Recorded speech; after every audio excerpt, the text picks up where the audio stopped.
Ito po, sa Navara. Ayaw po gumana, AC switch blower lang po meron. Yan. Sa AC signal po niya, ayaw po mag-on. Yan. I-referent po natin to switch.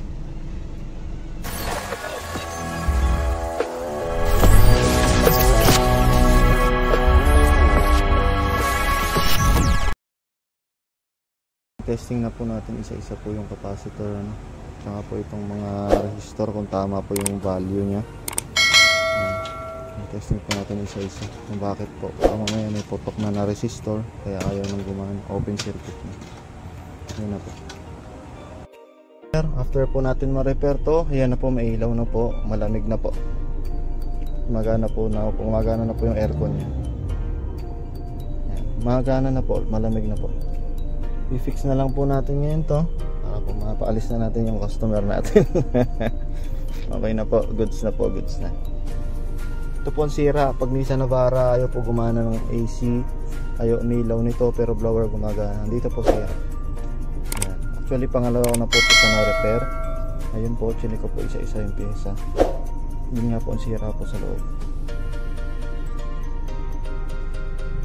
Nissan Navara, ayan, yung Toyota Innova ginagawa rin po namin. Kahit po kayo sir. Yun po sir, ay tanong ko lang po, ano po ba yung si Thomas bago po siya nawala? May time po ba na nawawala? May time na pag-start wala? Minsan meron? Nawawala na siya sa umaga, gagamitin ko pag walang ilaw. Siguradong wala akong aircon. Pag walang ilaw to, siguradong walang aircon? Oo, on and off. Lalo na po yan pag malamig. Kunyari bagong andar. Bagong andar. Natanong ko walang ilaw to. Kasi walang akong aircon. Blower lang. Kasi medyo malalayo ako ng konti.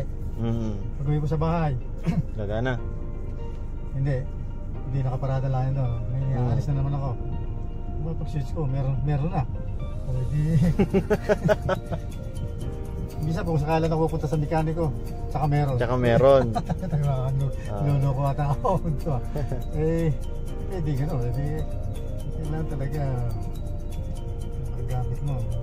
Una raw po pangalawang attempt na po ni sir dito na pumunta. Kasi nga po, una nag-chat siya sa akin. Tumawag po kayo, no? Oo, tumawag nga ako Tumawag siya sa akin na pupunta. Ang sabi niyo po, dito kayo sa Perez dadaan. Di ba? Hinantay ko po kayo nung araw na yon. Hindi po kayo pumunta. Nagpunta pa ako sa refill. Nagkarga ako doon sa may all home. Karga ako doon. Alam ko lang na sinabi mo dito, alam mo gawin. Hindi ba sabi ko po sa inyo sa highway lang? Kala ko papasok ako naman. Hindi po. Sabi ko nga po lumabas kayo ng highway, main road. Pasok ako ng barangay hall naman yun. Sige lang Yun po, unang attempt po ni sir, di siya nakapunta. Ngayon na po siya nakapunta. Tapos meron din, may nagturo sa akin ng tricycle. Doon nga meron may tapat ng park. Meron din sa maliit na ano. Tato naman, may ginagawa siya. Hindi pinarata ko din sa dito sa barangay hall. Tignan niya. Yung mandar naman mo magagawin natin dyan. Ako ngayon maandar, kaya lang ako minsan wala. Pag ikaw nasira na saka yung dalhin dito. Ano yung gagawin natin dyan, yung maandar. Oo nga. Ano mo switch na?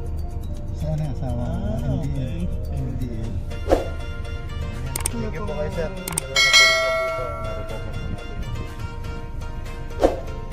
Paharap sa YouTube. Nakita ko sa YouTube niyo po nakita po? Sa YouTube Ako kasi nag-post po ako niyo sa YouTube.